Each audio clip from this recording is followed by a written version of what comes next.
Halo, selamat beraktivitas teman-teman Tria Network dimanapun Anda berada saat ini ya, atau saat melihat tayangan video ini gitu ya. Perkenalkan, nama saya Anto Cahaya, saya posisi Brown Agency, bergabung dan menabung sejak bulan Agustus tahun 2015 ya. Saat ini video saya buat saat ini yaitu Desember 2020, artinya saya sudah selesai di ID pertama saya atau polis-polis pertama saya ya, tinggal kewajiban-kewajiban polis yang lain ya. Di sini kita bebas untuk menambah polis seperti itu teman-teman ya.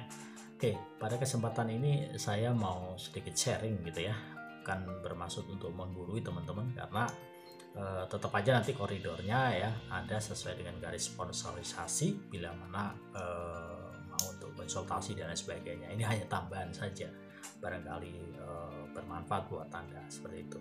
Nah, saya sering kali ditanya sama teman-teman yang notabene masih baru ya, masih baru, pengertian baru di sini ya mungkin baru bergabung, kemudian atau yang sudah lama sebetulnya jadi nasabah tetapi baru ingin memasarkan seperti itu ya. Nah, seringkali mereka kebingungan walaupun sebetulnya baik dari leader sponsor sudah memberikan satu clue gitu ya, sudah memberikan saran dan lain sebagainya gitu ya. Nah, saya ada sebuah metode, dan metode ini sebetulnya kalau kalau tidak dijalankan pun tentu tidak akan berhasil gitu loh. Nah, kenapa saya sharingkan, karena ada beberapa mitra saya yang bisa dikatakan mereka menjalankan metode ini dengan sangat baik, dan sampai hari ini mereka masih bertahan dan sangat-sangat bisa dikatakan powerful lah ya gitu lah.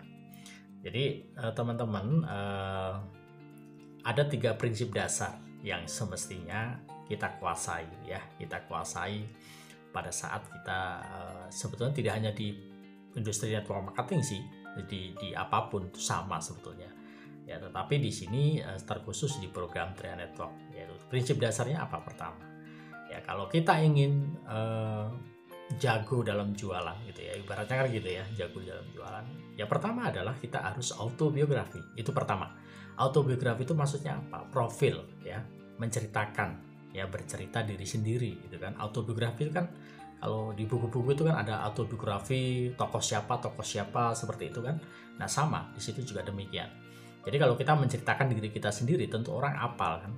Ya, saya misalkan menceritakan diri saya sendiri ya saya apal gitu ya. Nah, sama di sini juga demikian. Yang dimaksud dengan autobiografi di sini adalah Anda harus kuasai materinya. Ya. Ya, analogi yang paling sederhana adalah ketika mungkin misalkan ada seorang taruh kata sales lah ya, sales sepeda motor atau mobil gitu. Mereka tidak menguasai interiornya, mungkin tidak kuasai tentang merek mobil tersebut atau motor tersebut. Tentu akan sangat kesulitan untuk menjual produk gitu ya. Sama halnya di sini juga demikian. Jadi teman-teman ya, saran saya kuasai dulu dong materinya. Caranya gimana? Caranya gampang ya. Anda tinggal tanyakan kepada para upline leader, sponsor Anda yang aktif ya. Atau Anda belajar otodidak dulu lah. Di YouTube itu ada ribuan materi 3A yang di-share. Hampir setiap hari mungkin ada kali ya. Ya, di Zoom itu kan ada juga gitu ya. Seperti itu. Jadi pertama, sekali lagi, kuasai materi. Ya, seperti itu.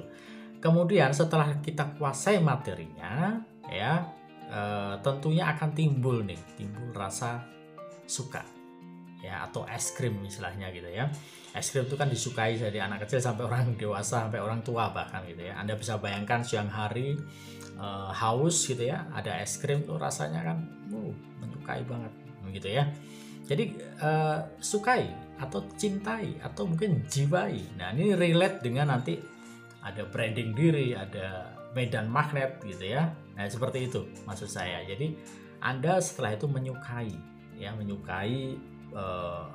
program ini gitu ya. Dalam hal ini ya Tria Network tentunya gitu ya. Jadi mulai menyukai, atau mungkin bahasanya lebih, kalau beberapa kron itu menyebut menjiwai gitu ya, mencintai gitu ya. Ya, kalau Anda bisa ini aja deh, lihat orang ya kalau sudah kasmaran, sudah mencintai sesuatu atau seseorang gitu ya, dia akan melakukan apapun gitu loh. Bahkan mungkin bahasa lebihnya, gunung akan kudaki gitu kan, samudra akan kuseberangi. Jadi sama ya, jadi Anda harus menyukainya gitu ya. Itu yang kedua. Yang ketiga apa? Yang ketiga WC umum. WC umum maksudnya apa? Ya, apa bayangan Anda atau bayangan kita kalau ada kata-kata WC umum gitu ya? Ya ada ya orang yang lagi ngebet gitu ya. Nah, setelah tadi materi kita kuasai, kemudian kita udah mulai masuk nih, merasuk jiwa kita, mencintainya, menyukai ya. Otomatis ketika kita pada saat ada di lapangan atau dimanapun ya, dimanapun, entah itu sedang nongkrong di kafe atau di warung atau sedang hujan, berteduh, ketemu orang, cerita aja gitu loh, menceritakan. Nah, caranya cerita gimana? Cara cerita ya Anda menyampaikan apa yang Anda kuasai tadi di awal materi tadi gitu ya.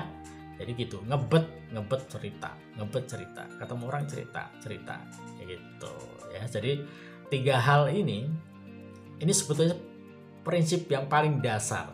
Jadi kalau Anda misalkan sama sekali tidak kuasai materi, ya otomatis ya tidak akan timbul rasa menyukai dong. Ya karena apa? Tidak tahu gitu loh, tidak tahu manfaatnya apa gitu kan. Itu pasti otomatis ya, karena tidak mengenal. Nggak kenal maka nggak sayang kan gitu loh. Ya kenali dulu dong, materinya dikenalin dulu seperti itu. Ya potensi-potensinya ke depan seperti apa gitu ya teman-teman. Itu 3 prinsip dasar yang mestinya untuk teman-teman baru terutama itu harus kuasai dah ya. Tapi sekali lagi teori ini ya, kalau Anda tidak praktekkan tentu tidak akan jadi apa-apa ya. Tapi satu hal yang saya mungkin bisa katakan, teman-teman yang betul-betul memahami ini dan mau memahami ini sampai detik ini, sampai hari ini, mereka sangat powerful sekali, fundamentalnya jalan gitu. Karena apa? Secara pribadi mereka menjalankannya gitu ya. Seperti itu teman-teman, semoga bermanfaat. Salam sejahtera buat kita semua. Go Kron.